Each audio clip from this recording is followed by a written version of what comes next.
अमोल कोल्हे आपल्याबरोबर आहेत. आपण बातचीत करणार आहोत. शिवसेनेचे प्रवक्ते आहेत राजू वाघमारे यांचं म्हणणं आहे की उद्धव ठाकरेंना मारण्यात आपल्यासोबत खासदार अमोल कोल्हे आहेत. आपण बातचीत करणार आहोत. सध्या प्रचार दौरा करताय. प्रवक्ते आहेत राजू वाघमारे यांनी सांगितलं की एकनाथ शिंदेंना मारण्याचा कट होता आणि त्यामुळे उद्धव ठाकरेंनी त्यांना सुरक्षा पुरवली नाही असा आरोप आता शिंदे गटाकडून होता. मला असं वाटतं की आई निवडणुकीच्या तोंडावर हे आरोप होण्याचं खरं तर काय कारण आहे हे लोकांना समजतंय. अशा पद्धतीनं निवडणूक ही पूर्णपणे इंडिया आघाडीच्या बाजूनं सर्वसामान्य जनतेने हातात घेतलेली आहे आणि असं असताना हे कुठेतरी सहानुभूती तयार करण्याचा हा प्रयत्न आहे का याविषयी सुद्धा गांभीर्यानं विचार करायला हवं. जर अशा पद्धतीची काही गोष्ट असेल तर याची वाच्यता आधी व्हायला हवी होती. अशी वाच्यता कधी कानावर आली नाही.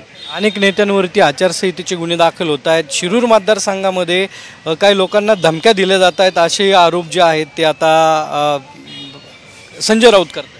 नाही, या पद्धतीनं दबाव तंत्राचा वापर हा सर्रास केला जातोय, परंतु सर्वसामान्य जनता अशा दबावाला बधणार नाही. छत्रपती शिवाजी महाराजांच्या विचारांवर चालणारा हा महाराष्ट्र आहे. शिवशाहू फुले आंबेडकरांच्या विचारानं चालणारा हा महाराष्ट्र आहे. त्यामुळे अशा कोणत्याही दबाव तंत्राला सर्वसामान्य जनता बळी पडणार नाही. ही काळ्या दगडावरची भगवी रेघ आहे. फडणवीसांनी गादीचा अपमान केला आहे कोल्हापूरच्या, काय सांगा? मला असं वाटतं की फडणवीस साहेबांनी काल ज्या पद्धतीने ट्विट केलं, कांदा निर्यातीच्या संदर्भात धादांत एक खोटं वक्तव्य हे त्यांच्या ट्विटच्या माध्यमातून समोर आलं. कारण DGFTच्या वेबसाईटवर असं कुठेही अधिकृत गॅजेट नाही. त्यामुळे ज्या छत्रपती शिवाजी महाराजांनी रयतेच्या भाजीच्या देठाला हात लागू देऊ नका, त्या महाराष्ट्रामध्ये सर्वसामान्य शेतकऱ्यांच्या डोळ्यात धूळफेक करणं हा फार मोठा अपमान आहे. आदित्य ठाकरेंबरोबर अजून कुणाच्या सभा शिरूरमध्ये?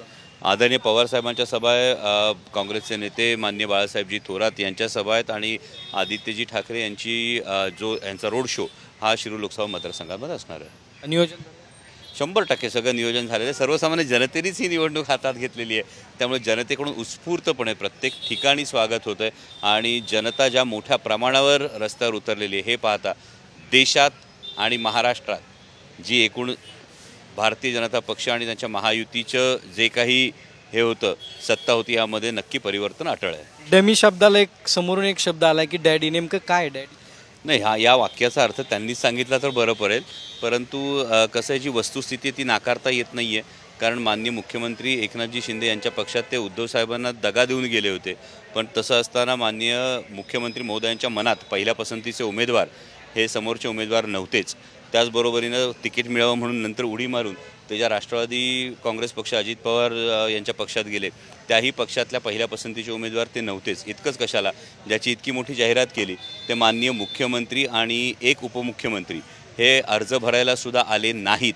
यावरूनच कळून येतं की ते डमी उमेदवार आहेत आणि ही वस्तुस्थिती समोर आहे. त्यामुळे त्याला कुठेतरी शब्दच्छल करायचा असा हा प्रकार केलेला आहे. या वाक्याचा अर्थ मला तर काही समजलं नाही. तुम्हाला समजलं असेल तर तुम्ही मला सांगा. त्यामुळे अशा वयस्कर नेतृत्वाला मी फक्त एवढ्याच सदिच्छा देईल की पराभव हा तुमच्या समोर अटळ दिसतोय आणि त्यामुळे अटळ आहे की अटळ आहे? अटळ आहे की अटळ?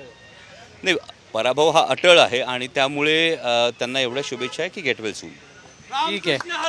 अमोल कोल्हे होते आणि यांनी सांगितलंय की गेट विल सून असं म्हणत त्यांनी आढळराव यांना योग्य उत्तर जे आहे ते दिलेलं आहे. कॅमेरामन किरण कादळेसह सागरावाड, साम TV, पुणे. देश विदेशातील प्रत्येक घडामोडींचे लाईव्ह अपडेट मिळवण्यासाठी आता साम TVच्या सर्व सोशल मीडिया प्लॅटफॉर्मला लाईक, फॉलो आणि सबस्क्राईब करा. तसंच सर्व नोटिफिकेशनसाठी बेल आयकॉन प्रेस करायला विसरू नका.